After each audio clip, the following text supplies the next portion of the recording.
ಕುಮಾರಸ್ವಾಮಿ ಅವರು ಹಠಕ್ಕೆ ಬಿದ್ದು ಬಿಡ್ದಿ ವೈಯಕ್ತಿಕ ಇದಾಗ್ತಾ ಇದೆ. ನನಗೆ ಇದರಲ್ಲಿ ಯಾವುದೇ ಹಠ ಇಲ್ಲ. ಅವ್ರಿಗೆ ಸಿಎಂ ಅವ್ರಿಗೆ ಹಠ ಇರಬಹುದು. ಅವ್ರಿಗೆ ಹಠ ಅನ್ನೋದಕ್ಕಿಂತ ಹೆಚ್ಚಾಗಿ ಆ ಪ್ರಾಜೆಕ್ಟ್ ನ ಹೆಸರಿನಲ್ಲಿ ಲೂಟಿ ಆಗಬೇಕು, ದುಡ್ಡು ಹೊಡಿಬೇಕು, ದುಡ್ಡು ಹೊಡೆಯ ಕಾರ್ಯಕ್ರಮ. ನಾನು ಹೇಳೋದಲ್ಲ, ಇವತ್ತು ಅಲ್ಲಿ ಆ ಲೋಕಲ್ MLA, ಆ ಕ್ಷೇತ್ರದ MLA ಈಗೇನು ಮಂತ್ರಿ ಆಗೋರೆ, ಅವ್ರು ಏನೇನು ಹಿಂದೆ ಮಾತಾಡೋರೆ ಪಾಪ ಸೋಷಿಯಲ್ ಮೀಡಿಯಾದಲ್ಲಿ ತೋರಿಸ್ತಾರೆ ಹುಡುಗರುಗಳು. ಸ್ವಲ್ಪ ಅದನ್ನೊಂಚೂರು ತೆಗೆದು ನೋಡಕ್ ಹೇಳಿ. DLF ಇಂದ ಕಿಕ್ ಬ್ಯಾಕ್ ಬಂದಿದೆ ಅಂತ ಹೇಳಿ ಯಾರಿಗೆ ಕುಮಾರಸ್ವಾಮಿ ಅವರು DLF ಕಿಕ್ ಬ್ಯಾಕ್ ಪಡೆದಿದ್ದಾರೆ ಅಂತ ಹೇಳಿ ಕಿಕ್ ಬ್ಯಾಕ್ ಪಡೆದಿದ್ರೆ ಸರ್ಕಾರ ಅವ್ರದೇ ಇದೆ ಅಲ್ವಾ? ಯಾವನು ಕಿಕ್ ಬ್ಯಾಕ್ ಕೊಟ್ಟವನೇ ಅವ್ರಿಗೆ ಹೇಳ್ತೀನಿ ಒಂದು ಮಾತು, ಕುಮಾರಸ್ವಾಮಿನ ಕೊಂಡ್ಕೊಳಕ್ಕಾಗಲ್ಲ, ಜನತಾದಳನ ಕೊಂಡ್ಕೊಳಕ್ಕಾಗಲ್ಲ, ದೇವೇಗೌಡರನ್ನ ಕೊಂಡ್ಕೊಳಕ್ ಸರ್ಕಲ್ಲ. ಎಚ್ಚರಿಕೆಯಲ್ಲಿ ಮಾತಾಡ್ಬೇಕಾದ್ರೆ ಇದೇ ವ್ಯಕ್ತಿ ಸಿಂಗಾಪುರದಲ್ಲಿ ನಾನು 2006 ಮುಖ್ಯಮಂತ್ರಿ, ಬೆಂಗಳೂರಿನ ಕುಡಿಯೋ ನೀರಿನ ಸಮಸ್ಯೆನ ಯಾಕೆ ಬಗೆಹರಿಸಬೇಕು ಅಂತ ಹೇಳಿ ಸಿಂಗ್ಪುರದ ಒಂದು ಕಂಪನಿ ಬೆಂಗಳೂರು ನಗರಕ್ಕೆ ಕುಡಿಯೋ ನೀರಿನ ವ್ಯವಸ್ಥೆ ಮಾಡ್ಲಿಕ್ಕೆ ನಾವು ತಯಾರಾಗಿದ್ದೇವೆ, ನಮಗೆ ಅವಕಾಶ ಕೊಟ್ರಿ ಅಂತ ಹೇಳಿ ಅವರೇನು ಮಾಡಿದ್ದಾರೆ ನೋಡಬೇಕು ಅಂತ ನಾನು ಮತ್ತು ನಮ್ಮ ಅಧಿಕಾರಿಗಳ ಒಂದು ನಿಯೋಗ ತೆಗೆದುಕೊಂಡು ಹೋಗಿದ್ದೆ. ಈ ವ್ಯಕ್ತಿ ಈಗ ನಿಮ್ ನೈಸ್ ವ್ಯಕ್ತಿ ಇನ್ನು ಬದುಕಿರ್ಬೇಕಲ್ವಾ? ಸಿಂಗಪುರ್ಗೆ ಬಂದಿದಾರಲ್ಲ, ಏನ್ ಹೇಳಿ ಕಳಿಸ್ತೆ ಅಂತ ಕೇಳಿ. ಅದಷ್ಟೇ ಅಲ್ಲ, ನಿಮ್ಮ ಲಾಟ್ರಿ ನಿಷೇಧ ಮಾಡದ್ನಲ್ಲ ಕರ್ನಾಟಕದಲ್ಲಿ, ತಮಿಳುನಾಡಿನಿಂದ ಯಾರಪ್ಪ ಬ್ಯಾಗ್ ಹಿಡ್ಕೊಂಡ್ ಬಂದಿದಾರಲ್ಲ ಉಗಿದು ಕಳ್ಸದ್ನಲ್ಲ ಆಚೆಗೆ. ಇದು ಕುಮಾರಸ್ವಾಮಿನ ಕೊಂಡ್ ಕಳ್ತಕ್ಕಂಥವ್ರು. ಅವ್ರಿಗೆ ಹೇಳ್ತೀನಿ, ಇನ್ನೂ ಹುಟ್ಟಿಲ್ಲ ಈ ರಾಜ್ಯದಲ್ಲಿ. ಕುಮಾರಸ್ವಾಮಿನ ಕೊಂಡ್ಕೊಳಕ್ ಆಗಲ್ಲ, ನನ್ನ ಧ್ವನಿನೂ ನಿಲ್ಸಕ್ ಆಗಲ್ಲ. ಇವು ಎಲ್ಲೆಲ್ಲಿ ವ್ಯಾಪಾರ ಮಾಡ್ತೇವೆ ನನಗ್ ಕಾಣದೇ ಇರೋದ? ನನ್ನ ಹತ್ರಲ್ಲೇ ಇದ್ದಾವಲ್ವಾ? ಯಾವ ತರ ನಡ್ಕೊಂಡವೆ ಗೊತ್ತಿಲ್ವಾ?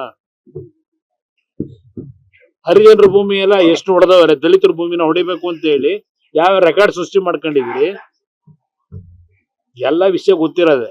ಅದರಿಂದ ಯಾವ DLF ನಾನು ಅಲ್ಲಿ ಕಾಂಗ್ರೆಸ್ನ ಈಗಿನ ಮುಖ್ಯಮಂತ್ರಿ ಅವರಲ್ಲ, ಅವ್ರಿಗೂ ಸಂಬಂಧ ಏನು ಮೊದಲು ತಿಳ್ಕೊಂಡು ಮಾತಾಡಕ್ ಹೇಳಿ.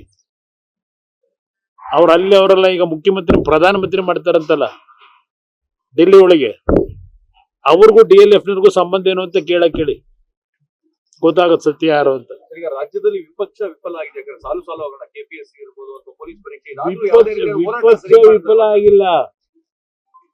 ವಿಪಕ್ಷಗಳು ಮಾತಾಡಿದ್ರು ಅದಕ್ಕೆ ಗೌರವ ಕೊಡದೆ ಹಣದ ಮದ, ಅಧಿಕಾರದ ಮದದಲ್ಲಿ ಹೋಗ್ತಾವ್ರಲ್ಲ ಇವರು.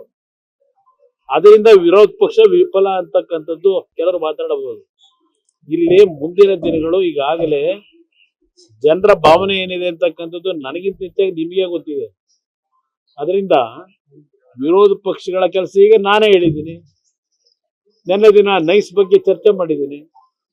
ಉದ್ದುದ್ದ ಭಾಷಣ ಮಾಡ್ತಾರಲ್ಲ ನಮ್ಮ ಪ್ರಿಯಾಂಕ ಖರ್ಗೆ, ಗೃಹ ಸಚಿವರಲ್ವೇ, ಸ್ಕ್ಯಾಮ್ ಆಗಿದೆ ಅಂತ ಹೇಳಿ ನಿಮ್ಮ ಹೈಕೋರ್ಟ್ ತೀರ್ಪು ಕೊಟ್ಟವರಲ್ಲ, ಆ ತೀರ್ಪಿನ ಆಧಾರದ ಮೇಲೆ ಇವತ್ತು ಬೆಂಗಳೂರು ನಗರದಲ್ಲಿ ಪಾಪ ಕೃಷ್ಣ ಬೈರೇಗೌಡರು 2 ಹೊತ್ತಿನ ಊಟಕ್ಕೆ ಇದೆಲ್ಲ ಒಂದ್ ಸಣ್ಣ ತಳ್ಳಗಾಡಿ ಇಟ್ಕೊಂಡು ಜೀವನ ಮಾಡ್ತಕ್ಕಂಥವ್ರನ್ನೆಲ್ಲ ಎತ್ತಿಸ್ಕೊಂಡು ಹೋದ್ರಲ್ಲ. ಈಗ ಅದೇನೋ 500 ಕಿಲೋಮೀಟರ್ 700 ಕಿಲೋಮೀಟರ್ ಅಳತೆಯಲ್ಲಿ ಇರ್ತಕ್ಕಂಥದ್ದು ಎಲ್ಲ ತೆಗೆದುಬಿಟ್ಟಿದೀವಿ ಅಂತ ಹೇಳ್ತಾರಲ್ಲ. ಪಾಪ ಅವ್ರ ಬದುಕಿಗೆ ಏನ್ ಮಾಡ್ಕೊಟ್ರಿ ಆಲ್ಟರ್ನೇಟಿವ್? ಅವ್ರನ್ನ ತೆಗಿತೀರಲ್ಲಪ್ಪ.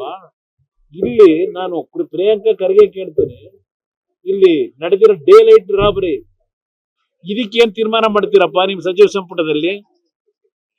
ಕೃಷ್ಣ ಬೈರೇಗೌಡರು ಪ್ರಿಯಾಂಕ ಖರ್ಗೆ ಕೇಳ್ತೀನಿ, ಪೊಲೀಸ್ ಇಲಾಖೆ ಇದೆಯಲ್ಲಪ್ಪ, ಅದೇಂತದ್ದು? ಕೃಷ್ಣ ಬೈರೇಗೌಡರು ಕಂದಾಯ ಸಚಿವರು, ಹಿಂದೆ ನನ್ನ ಮೇಲೆ ನನ್ನ ಭೂಮಿ 40 ವರ್ಷದಿಂದ ಖರೀದಿ ಮಾಡಿದ ಭೂಮಿಗೆ ಅದೇನೋ ಒತ್ತುವರಿ ಆಗ್ಬಿಟ್ಟಿದೆ ಅಂತ ಹೇಳಿ ಎಂತದ್ದು SIT ರಚನೆ ಮಾಡ್ಬಿಟ್ರಲ್ಲಪ್ಪ. SIT ರಚನೆ ಈಗ ಇಲ್ಲಿ 100 ಕೋಟಿ 1000 ಕೋಟಿ ಲೂಟಿ ಮಾಡಿ 1000 ಕುಟುಂಬ ಬೀದಿಗೆ ತಂದು ನಿಲ್ಸವ್ರೆ. 4000 ಕುಟುಂಬಕ್ಕೆ ನಿವೇಶನ ಕೊಡ್ತೀನಿ ಅಂತೇಳಿ ಇವತ್ತವರೆಗೂ ಒಂದು ನಿವೇಶನ ಕೊಡ್ಲಿಲ್ಲ. ಯಾಕಪ್ಪ ಇನ್ನು ಮೌನವಾಗಿದ್ದೀರಿ? ಮಾತಾಡ್ರಪ್ಪ ಇದ್ರ ಬಗ್ಗೆ. ಏನೇನಾಗಿದೆ ಅಲ್ಲಿ? ಪೊಲೀಸ್ ಇಲಾಖೆ ಇಟ್ಕೊಂಡು ಅದ್ ಏನ್ ತನಿಖೆ ಮಾಡ್ತೀವಿ ಮಾಡಪ್ಪ. ಸುಪ್ರೀಂ ಹೈಕೋರ್ಟ್ ಆದೇಶ ಕೊಟ್ಟವರಲ್ಲ, ಇದೆಲ್ಲ ಬಿಟ್ಟು ಇರೋ 3 ದಿವಸ ಇನ್ನೇನು 1 ವರ್ಷ ಐತೆ 1.5 ವರ್ಷ ಇದೆಯಾ ನಿಮ್ ಮನೆ ಬರ ಗೌರವ ಉಳಿಸ್ಕೊಳ್ಳೋ ಕೆಲಸ ಮಾಡಿ ಅಂತ ಹೇಳ್ತೀನಿ. ನ್ಯೂಸ್ ಫಸ್ಟ್ ನಿರ್ಭೀತಿಯಿಂದ ನಿಮ್ಮ ಪರವಾಗಿ.